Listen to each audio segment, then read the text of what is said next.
తెలుగువారు ఎంతో గర్వించేటువంటి నటుల్లో మహానుభావుడు, నవరస నటనా సార్వభౌముడు నందమూరి తారక రామారావు గారి వజ్రోత్సవాలకు సంబంధించి ఈ రోజున పెద్ద పండుగగా జరుగుతున్న ఈ కార్యక్రమానికి అందరూ కూడా అంటే వయసుతో సంబంధం లేకుండా ప్రతి ఒక్కళ్ళు కూడా తరలి వస్తున్న పరిస్థితి కనిపిస్తుంది. ఆయనకు ఖచ్చితంగా భారతరత్న ఇవ్వాలి అనేది ప్రతి ఒక్కళ్ళ డిమాండ్ అయితే ఈ వజ్రోత్సవాలని కన్నుల పండుగగా చూడాలి అని చెప్పి ఎక్కడెక్కడి నుంచో వస్తున్నారు. ఈ రోజున ఇరు తెలుగు రాష్ట్రాలతో పాటు ఇతర రాష్ట్రాల నుంచి కూడా ఈ వేడుక చూసేందుకు వస్తున్నారు. అమ్మ, మీరు ఎక్కడి నుంచి వస్తున్నారు? ఈ పండుగ మీ అభిప్రాయం ఏంటి? నా పేరు అనుష అండి, మాది ఏలూరు సార్. మాకు ఎన్టీఆర్ గారు అంటే చాలా అభిమానం సార్. ఇప్పుడు ఎంతో మంది యాక్ట్ చేస్తున్నారు కానీ ఆయన చేసిన సహజత్వం, ఆయన చూపిన నటన మా అందరికీ కూడా ఒక ఇన్స్పిరేషన్ సార్. ఆయన అసలు తెలుగువారిలో మనందరికీ ఆయన జన్మించడం, తెలుగువారిలో గర్వించదగ్గ నాయకుడు సార్. ఆయన ఎన్నో పథకాలు, రాజకీయంలో కూడా ఆయన ఎన్నో పథకాలు స్థాపించారు.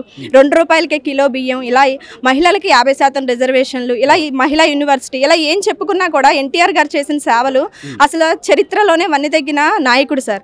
అటువంటి నాయకుడు మనం కన్నులారా చూద్దాము. ఆయన ఎలాగో లేరు, ఆయన మధుర స్మృతులు అలా గుర్తుండిపోవాలి మా జీవితాంతం అని చెప్పి ఇక్కడికి వచ్చాం సార్. అసలు ఆయన మళ్ళీ పుట్టరు సార్. అలాంటి నాయకుడు మళ్ళీ జన్మలో మళ్ళీ పుట్టరు, యుగ పురుషుడు.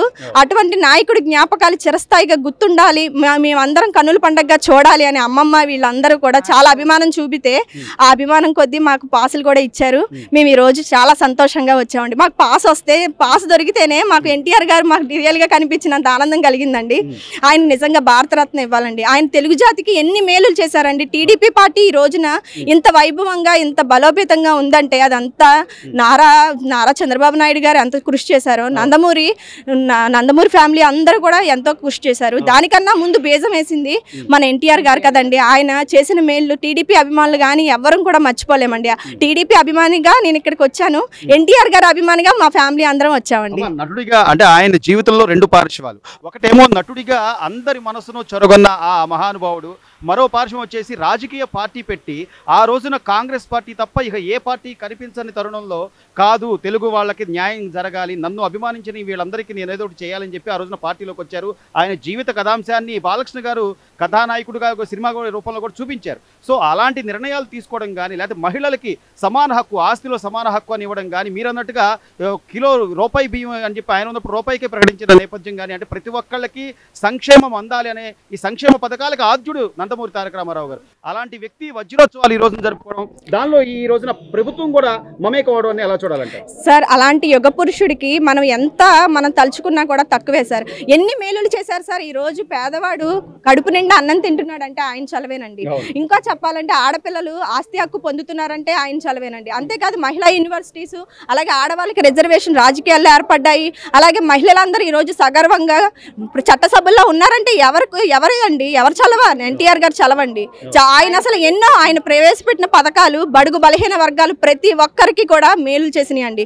ఈ రోజు పేదవారు కడుపు నిండా అన్నం, ఆకలి లేకుండా ఉంటున్నారంటే అదంతా నందమూరి తారక రామారావు గారు చేసిన భిక్షేనండి. దాన్ని కొనసాగిస్తూ ఈ రోజు చంద్రబాబు నాయుడు గారు 5 రూపాయలకే ఆహార పథకం అంటే అన్న క్యాంటీన్లు పెట్టడం కానివ్వండి, లేకపోతే ప్రతి ఒక్క పేదవాడికి అన్నం అంటే వాడి కడుపు నిండేలాగా పని కల్పించడం కానివ్వండి, లేదా అన్న క్యాంటీన్లు కానివ్వండి, ఏదైనా కూడా ఆయన కొనసాగిస్తున్నారంటారా? దాన్ని రాష్ట్ర వ్యాప్తంగా 199 అన్న క్యాంటీన్లు ఏర్పాటు చేశారండి. ఇంకా చెప్పాలంటే ఇప్పుడు గ్రామీణ ప్రాంతాల్లో కూడా ఎక్కడైతే రద్దీ ప్రాంతం ఉందో అక్కడ కూడా అన్న క్యాంటీన్లు ఏర్పాటు చేయాలని చంద్రబాబు నాయుడు గారు నిర్ణయం తీసుకున్నారు. ఇంకోటి ఏంటంటే అన్న క్యాంటీన్ గుడివాడ ప్రారంభోత్సవంలో చంద్రబాబు నాయుడు గారు ఒక అనౌన్స్మెంట్ చేశారండి. ఏంటంటే పేదరికం లేని సమాజం కావాలి. ఇంకోటి ఏంటంటే పేదరికం ఉన్న వాళ్ళు, ప్రతి ఆర్థిక స్తోమత గల వాళ్ళు ఆ పేదరికం ఉన్న కుటుంబాన్ని దత్తత తీసుకుంటే వాళ్ళకి ఆర్థిక అసమానతలు తొలగిపోయి వాళ్ళు కూడా చేయూత అందించి వాళ్ళు కూడా ఇంప్లిమెంట్ అవుతారు.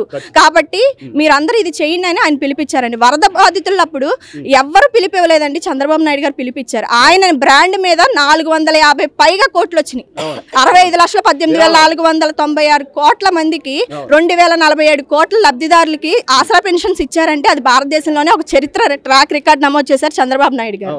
అంతేకాదండి, ప్రపంచంలోనే ఒక ట్రాక్ రికార్డ్ ఏంటి, వరద సమయంలో వరదలో బురద కూరుకుపోతే ఇల్లు దాన్ని కూడా క్లీన్ చేయించారండి నారా చంద్రబాబు నాయుడు గారు. ఎవరు చేస్తారండి? అవన్నీ కూడా ప్రపంచ రికార్డు అండి, ప్రపంచ రికార్డు. ఆ ప్రపంచ ఇప్పుడు మాంగారికి తగ్గ అల్లుడు నారా చంద్రబాబు నాయుడు గారు. ఈ రోజున ఈ బిడ్డ రామారావు గారి సినిమాలు చూసిందో లేదో తెలియదు, ఆయన ప్రత్యక్షంగా చూసిందో లేదో కానీ మీ అందరినీ ఈ రోజున ఈ వజ్రోత్సవాలకి తీసుకురావడం ఎలా ఉంది, ఏంటి? చాలా ఆనందంగా ఉందండి. మధ్యాహ్నం పొద్దున్నే చెప్పింది నేను ఇలా వస్తున్నాను అమ్మమ్మ అని. అయితే నేనే వస్తానని గబగబా అన్నం తినేసేసి వాళ్ళకంటే ముందు నేనే వచ్చి కూర్చున్నాను. తర్వాత వాళ్ళు వచ్చి ఎందుకు రామారావు గారు అంటే అంత అభిమానం ఆయన యాక్షన్ కానీ ఆయన పనితీరు కానీ వర్ణాతీతం అండి, వర్ణాతీతం. అందరినీ ఆయన అలా ఉండేవారు, అందరూ కూడా అలా ఉండాలని మలిచేవారు. ఆయన బిడ్డలు కూడా అలాగే చేశారు. ముక్కుసూటితనం, ప్రధానంగా ముక్కుసూటితనం కానివ్వండి, క్రమశిక్షణ కానివ్వండి, అక్కడ అంటే పెరిగిన విధానం, ప్రధానంగా ఆయన పెరిగిన విధానం. నిమ్మకూరు మనకు పక్కనే, నిమ్మకూరు వాస్తవ్యుడు అయ్యుండి ఈ రోజున రామారావు గారి వజ్రోత్సవాలు జరుపుకోవడం ఎలా ఉందమ్మా? మీరు చాలా సంతోషంగా ఉందండి. మేము గన్నవరం నుంచి వచ్చామండి, చాలా సంతోషంగా ఉందండి. అయితే ఈ ఫంక్షన్ మేము వస్తాము చూస్తామని అనుకోలే. మా సహోదరి మనవరాలే అవుద్ది, వచ్చి తీసుకొచ్చింది అనమాట. మన పాసుల సంగతి కూడా తెలియదు కదండి, ఇప్పుడు అడిగితే ఇచ్చారు.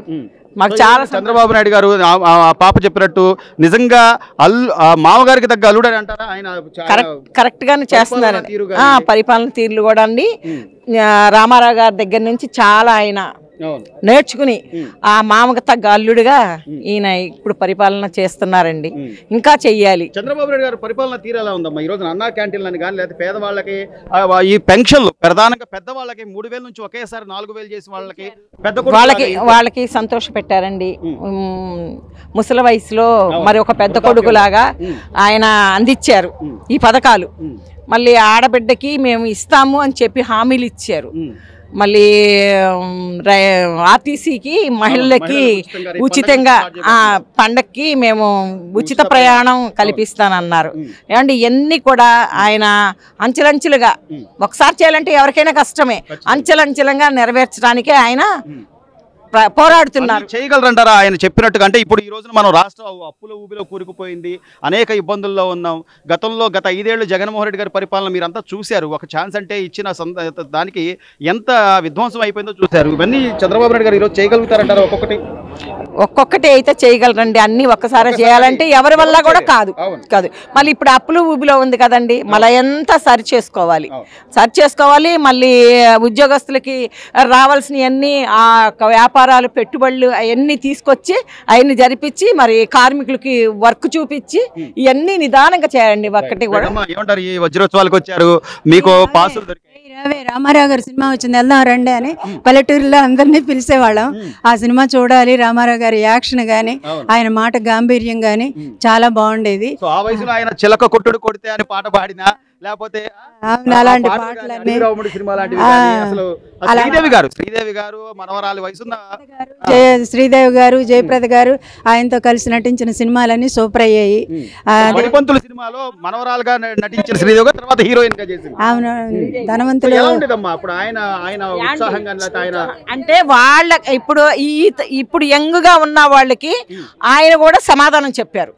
ఖచ్చితంగా ఈక్వల్ గా వేశారు అనమాట.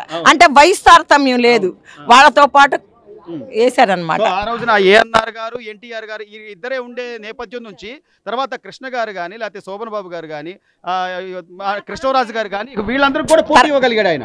ఇచ్చారు, అందరికి ఇచ్చారు పోటీ. అవును, అంటే ఇప్పుడు పౌరాణిక సినిమాలు అనే పాటికి భగవంతుడు మనకి నిజంగా శ్రీకృష్ణుడు అలాగే ఉంటాడా, లేకపోతే దుర్యోధనుడు ఇలాగే ఉంటాడా? శ్రీకృష్ణుడు అలాగే ఉంటాడేమో అని ఆయన విగ్రహం చూసి, ఆయన మేకప్ చూసి నిజంగా శ్రీకృష్ణుడు ఇలాగే ఉంటాడని దండాలు పెట్టిన వాళ్ళు కూడా ఉన్నారు. అందుకని అసలు ఆయన అంటే మాకు చాలా ఇష్టము. ఆయన అదేంటి ప్రవర్తన కూడా చాలా ఇదిగా ఉండేది. అందుకని ఆయన సినిమాలే ఎక్కువ చూసేవాళ్ళం మేము.